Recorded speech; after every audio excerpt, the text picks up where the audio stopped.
Hey, this is Ash from All Things Dentistry, the place where we're passionate about sharing those unwritten hints and tips of dentistry. Well, welcome back. This is part 2 of a 2-part series tackling this maxillary first molar. In the first part, we talked about the pulpectomy and literally kind of the 20 tips, if you can imagine 20 tips on how to tackle a severely curved and a calcified maxillary first molar and a pulpectomy. Here what we're going to do is we're going to finish our cleaning and shaping and look for MB2 and obturate this case. So what we're going to do is I'm actually going to fast forward through getting into the other canals and removing the calcium hydroxide, because I'll put that in another video or at the end. It's not that important for this. I really want to focus on dealing with MB2 and a bunch of tips coming out and dealing with MB2. It's pretty exciting. So what we're going to do here is we're just using a long shank, back to the long shank number 4 round surgical burr. That pink stuff, if you're wondering, is a resin modified glass ionomer called Triage. And look at that, voila, we are into the pulp chamber. So just to situate the ground, this is the MB1 canal. This is our distal buccal. And let's focus on it and look at this. This right here, my friends, is quite the most remarkable giveaway possible. Now we're looking at 6 times magnification through the microscope. And these little white lines here are possible indicators. And you have to think we've taken the calcium hydroxide out of all the canals. It's rinsed and clean.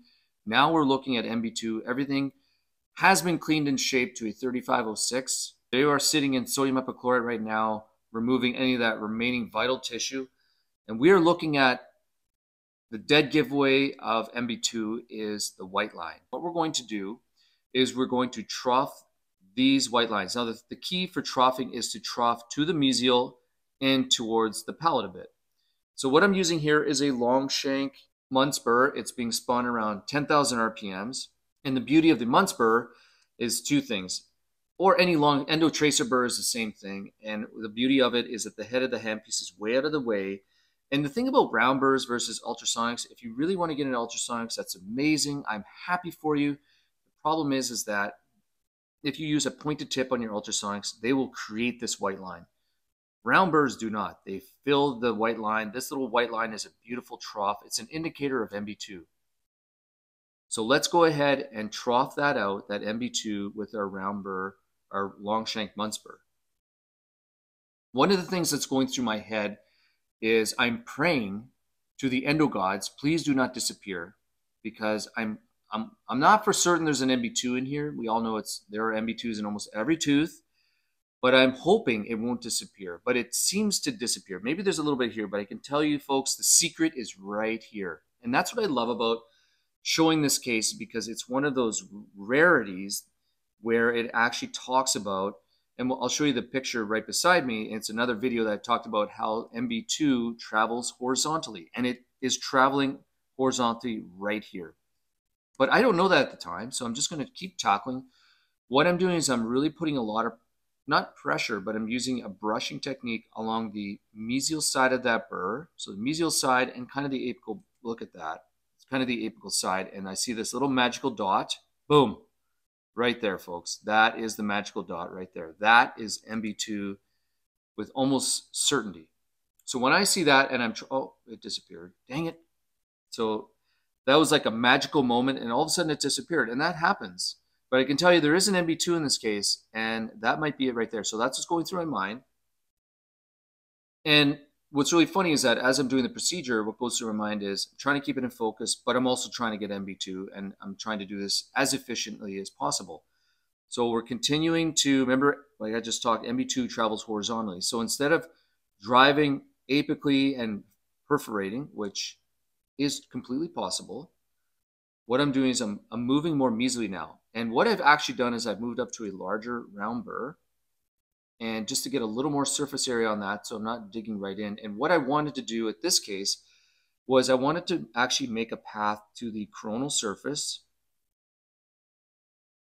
with my Muntz burr to kind of make a channel so I can get everything in there a little bit easier, be able to see. And look at that. There, it back again. And you can see how, look at all the debris. And one of the things that really is critical is to do this dry. So all this stuff lights up. So this is debris or even pulp tissue, but mostly it's debris getting put into that MB2.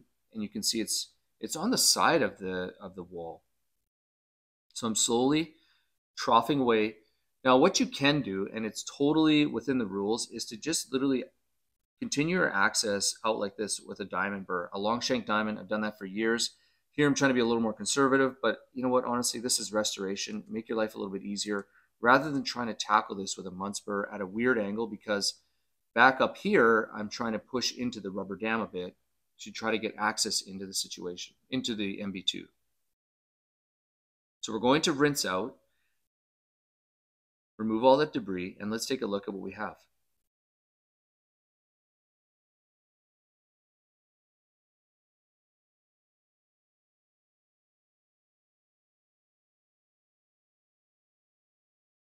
There it is. It's magical. That's MB2 still. And it's super, it's great to see this because even after I've removed all the debris, it's still there. There's that little white line. It's very faint. And what you can tell is, see where it's traveled from? It was like about here. And now we've moved it mesially a bit. And that's one of the critical things, and not trying to burn through the furcation, because that's really easy to do. So it's a mesial movement with your Muntz burr. What I'm trying to do here is I'm actually trying to dry it a bit. So look at this, just so it kind of pops out. It pops so everyone can see what's going on. And that's that debris right there. So what I elected to do, and since you've made it this far in the video, I'm just going to tell you straight up. What I find, and I have the confidence with reciprocation to take that reciprocation. It's a brand new file. This is, I think, so this is a 25 millimeter file. It's easier with 21 millimeters. I'm telling it's 25 because I can see the band right here. I'm going to use my reciprocating file to see if I can get access into here. And when I see that, yes, it's dry. That's a no-no. But what I'm doing here is I'm just kind of doing a scouting. So I'm trying to see what's going on. And I think I changed, yes. So now you can see there's only 3 bands. So 18, 19, 20. This is a 21 millimeter file. You can see it's easier to get in there. I put a little bit of a bend on there, and I'm literally just placing that file into that little white dot and see if I can get some movement. There's lots of different ways to tackle this. And one of the classic ways I've done it is to actually use a Muntz burr to make that channel a little bit bigger and use my short hand files and try to get short hand files down there. As I progress with age and experience, what I've done now is I have more confidence with just reciprocation and using my Wave and Gold. Oh, I didn't even say this is a small. So I'm using the Wave and Gold small just to see if I can get any traction and any movement. And what I'm doing here is I'm actually using EDTA as my lubricant in this situation. So we're starting to get traction. And let me go back here as I'm talking. I see a little bit of debris in my flutes. I'm like, okay, sweet. We're starting to get some movement. Now, I don't do this with rotating files, so I couldn't tell you how that works. I'm too scared of breaking them, but my reciprocation files, I have no problem doing this. But I do change them out frequently, and while I'm doing this, I'm just doing pecking. So I'm watching two things. I'm watching the distance between the tooth and seeing if it's going apically, and I'm also watching in the mirror. Now, what you're also watching, just like if you've missed in the first video, it's exactly the same thing. I'm doing a little peck, bringing the file back out into the ear again, and because it's got this weird shaking motion, it actually knocks the debris off of the flutes, and then I go back in. If you don't do that, there's a high probability of fracturing your file. Yes, this is really against kind of all the rules. There's no glide path at all. That's why I love reciprocation. It kind of follows the channel, follows whatever's there, and makes it happen. So what I've done there is I've actually changed out my file. It's a brand new, fresh file. And I'm literally just using the feel of into that MB2 to access into MB2. So what you can see here is we're slowly making more motion. We're making a lot more traction. We're getting further down that canal just literally by using my Wave and Gold yellow. I'm not sponsored by Dentistry, and I just use their products. I love Wave and Gold, and I love it because I'm confident that I can do this, but it's within those parameters of making sure my flutes are clean every time that comes out. So every time you see the handpiece go down, it's actually going into MB1. So I move it back, reset, and back into MB2. So the next challenge is really, so once we, I mean, the question you really might be asking is like, how long are you going to do this for? I'm asking myself that. How long am I going to go for? So I actually can't remember what happens. So let us watch along together.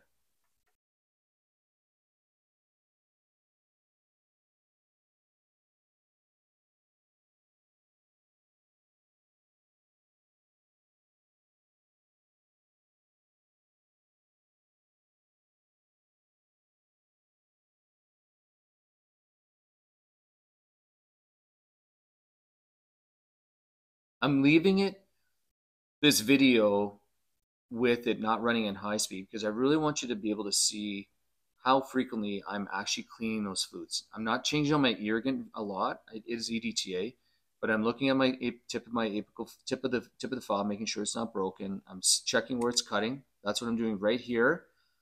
It's cutting kind of right along there. Tip still attached.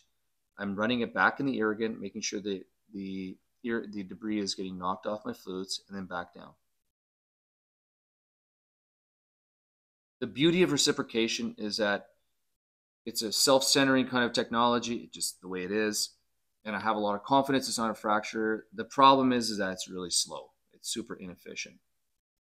So I can't remember if I'm going to switch out from EDTA. Maybe not. Might still be EDTA to sort of still EDTA. We're going to rinse out all that debris.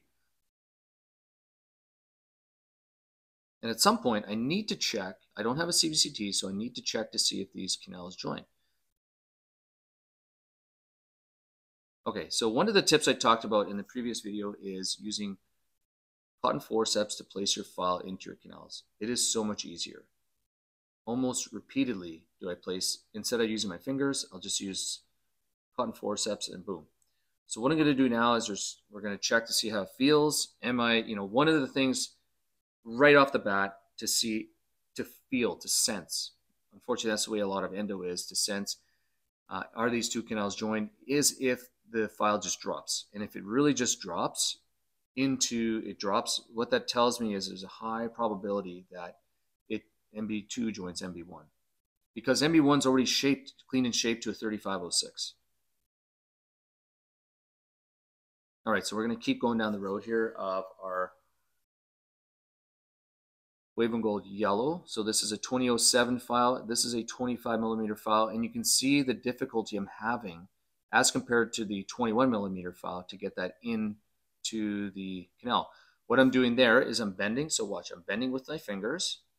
All right, I'm putting a good bend. I'm pushing back on the rubber dam and frustration. And I'm leaving this in here so you can see the frustration. Now, the way to prevent this frustration is to remove a little bit more out of the mesial wall or angle the handpiece back into the rubber dam a little more distally and then come back at that angle. If you're newer or you're intermediate or more of a beginner, honestly, opening up your access, removing that amalgam a little bit more makes life so much easier to do the access. Don't try to do these. This is not even a ninja access. This is a standard access. And it's difficult to get that file in there. What I forgot to mention is that what's really interesting is that this patient was having this root canal completed because they had cold sensitivity and they were done with the cold sensitivity. They had periodontitis, they had apically positioned flaps, lots of cold sensitivity, so it elected to, we're actually going to do the other side as well. I've elected to get a cone beam of the other tooth, but I already know what the anatomy looks like in this tooth. So we'll confirm the anatomy in the other tooth and then confirm the obturation in this case. But between the pulpectomy and this cleaning and shaping the MB2, the patient said that there was a little bit of sensitivity in the tooth. And that reconfirms my experience in doing endo when, especially even with a middle mesial canal, if I've missed that and during a pulpectomy and the patient comes back and we finish the case and I find that middle mesial or the MB2 in this case, and usually their cold sensitivity goes away. Not all the time. I have another case where you'll see that sometime. I still haven't treated it, but still cold sensitivity after endo. Now put in the comments below if you still have that. If you've had a case like that where there's cold sensitivity after the endo's done and MB1, MB2 is completed. You know, maybe there's a distal buccal or distal buccal 2. Sorry, maybe there's a DB2 that I missed. So we're getting a cone beam on that, and we'll evaluate that at a later time. This is a really great tip that was taught to me by my buddy Les. If MB1 and MB2 join, usually the working lengths are going to be about the same.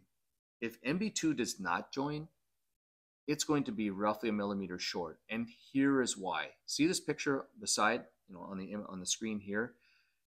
MB2 is usually at the bottom on the way down the mountain, and that's a great tip because it's super helpful. It's just think if MB2 does not join MB1, it's usually 1 millimeter short. That will save you in many times, and I wish I knew it 10 years ago because it would have saved my butt then. If I have time, I'll talk about that.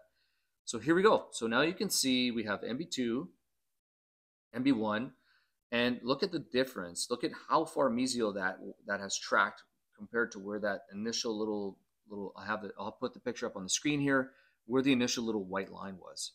So that's pretty standard for what MB2 is where it's going to be. So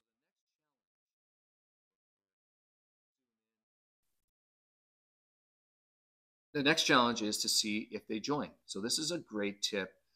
And the simplest way to see if they join, what I'm doing here is I'm just doing some what's called manual dynamic activation. It's a really simple technique of activating your irrigant with your gutta percha point. It's really cheap compared to buying a laser. Fairly effective. Gotta be careful you don't extrude a lot of sodium chloride or irrigant out in the apical tissues. So what I'm doing here is I'm checking to see if these two canals join, and guess what? They do. So this is the 15 file coursing through the gutta percha, and now I know that X number of millimeters from the tip to where this pierce is where they join. What's really interesting, this is the endoactivator, is that even though they joined, he still had cold sensitivity. Now, I don't know how you can explain that, because at the end of the pulpectomy, if you watch the video from before, I actually opened the buccal canals to a 3506 and the palatal canal to a 4505. And how that MB2, because it still joins, how it had sensation and giving him cold sensitivity, I have no idea. And I confirmed it with him the day after to say, hey, listen, how's your cold sensitivity? He said, it is completely gone. Yeah, that blows my mind, this stuff, completely. So we're going to activate our irrigant, and what that is doing, there's so many different ways of doing this. I'll use the endoactivator here and there, and really what we're trying to do is we're trying to not, it seems like it's doing nothing, and sometimes I think it's not doing anything, but what I have to think about in the back of my mind is that it's taking the debris from the apical parts of the canal, putting it into solution so I can rinse it out. That's really critical, to get all that debris out of there, rinse it, and get it into solution so I can rinse it out, so I don't block myself. That's one of the biggest issues, is blockage. But also, you know, imagine necrotic debris. You don't want that stuff floating around. So we're going to be doing our final rinse, final irrigation with sodium epichlorite. We're rinsing out any of that. So that was our sodium epichlorite rinse, and now we're activated it. Now we're going to rinse out. So I'm blowing air onto my paper points, and what that does is it dries out the pulp chamber, and it kind of wicks up the moisture from the apical parts of the canals. I'm on the fence about that. But what it does is it definitely dries the pulp chamber without causing kind of an air emphysema. That's really critical. So I'm not blowing air right down the canals. Our paper points are in the way, so it blocks that. And then the other thing you can do with your paper points is you can use it to confirm your working length. And that's what I'm doing here, is I'm just measuring where it's wet. I can't remember the lengths. And then we'll see me do that with my MB1. I'm going to place that to length. I'm going to take my cotton forceps at my reference point. I'm going to pull that out. We're going to tap the bottom of the paper point. It's wet. I'm going to measure it, and so on and so forth.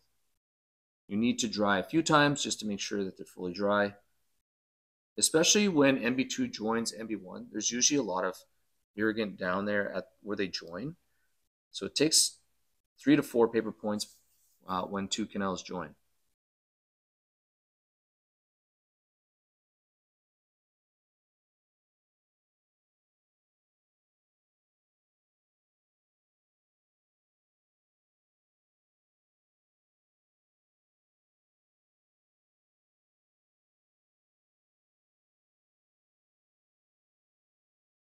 Okay, so we're going to go ahead and do our obturation.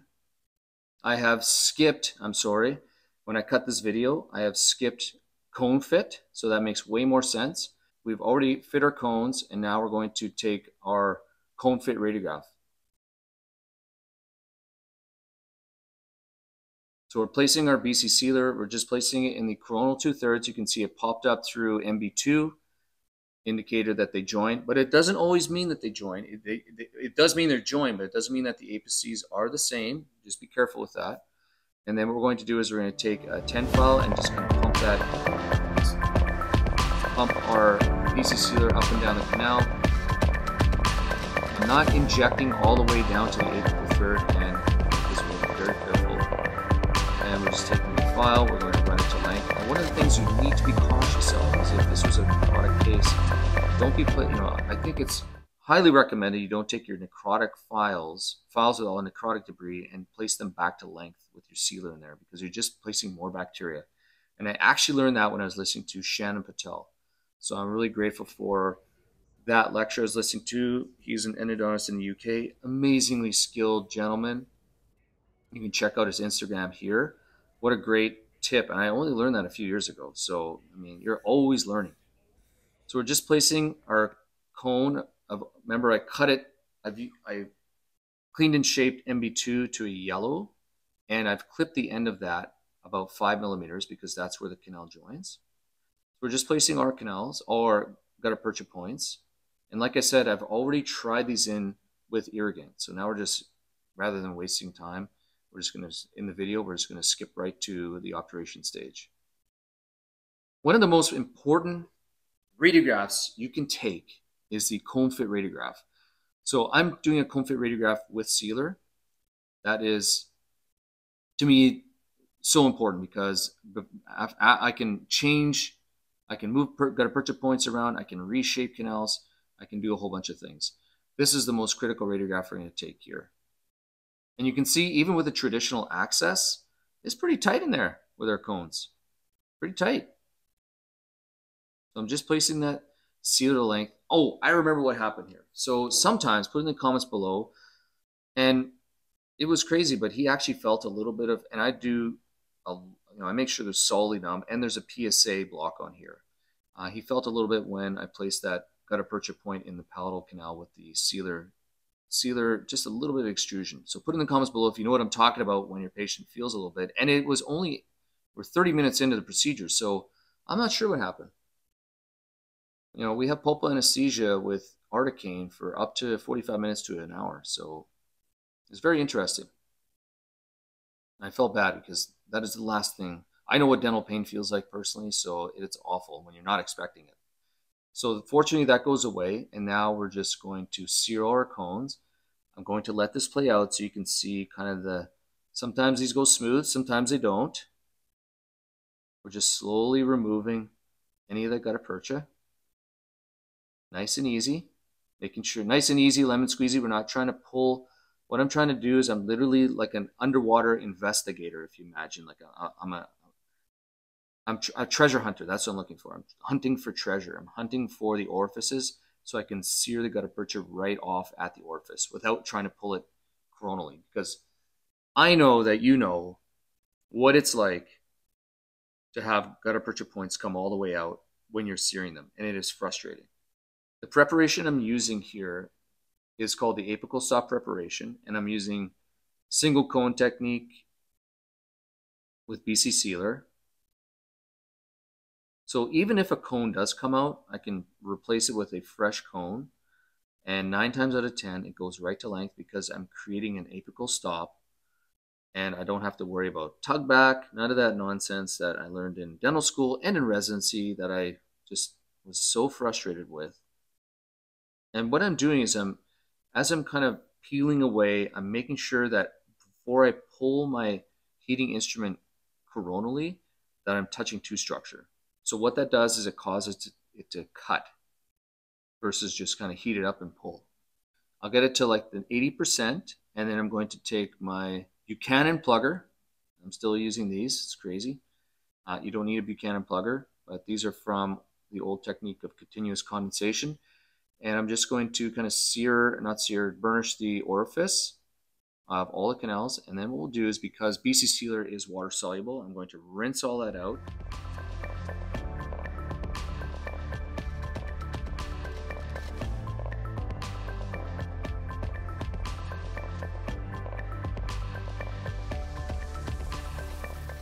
So what I'm doing here is I'm just tidying everything up, just finalizing it, making it look pretty. I'm going to just remove a little bit of that gutta percha.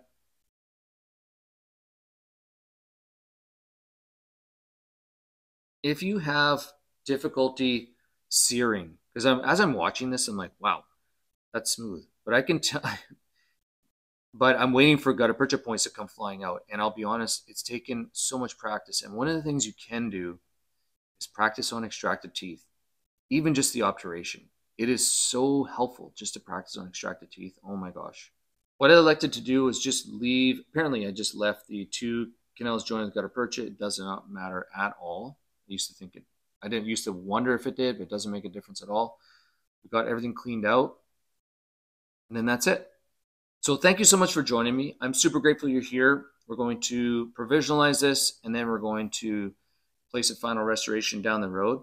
Hopefully that was helpful. I'm super grateful for you to be here. If you use Cavit, this is a really great tip. Let me just back up. I know I'm just about on the exit way. If you use Cavit, place your Cavit on a burnisher or any type of instrument like this in a cone. I really appreciate Ruth for teaching me this. And then you just kind of smash it in there and then smudge it around, and it's such an easy technique for doing that. I'm so grateful you're here. Hopefully this was really helpful. I had a great time. Thank you so much for joining me, and we'll talk to you soon. Cheers. Hey, Ash here, and I wanted to take a second of your time just to introduce our course, Root Canal Like an Endodontist. We've had it for a couple years, and we've had some amazing successes through it. Just confidence building on behalf of our students. And really what happened was, a few years ago, I wanted to create a course to help others, because I know what it's like on your endo journey. A lot of times you don't know what's going on. You don't know if you've ledged it. You don't know what to do if you blocked it. You don't even know if a curved canal, what to do. And what I wanted to do was take all my mistakes and my training from my residency and put it into a affordable online course for everyone around the world to join in. And it's been absolutely amazing. And I wanted to offer to you, check us out at allthingsendo.ca. Once you join the course, you get access into our private Facebook group where all of us answer questions. And I'm telling you, there are questions every day that you might be able to, I'm sure you'll be able to connect with, because sometimes it just takes a little bit of courage to ask a question and then your outcome may be incredible. Anyways, I look forward to seeing you there. allthingsendo.ca. We'll talk to you soon.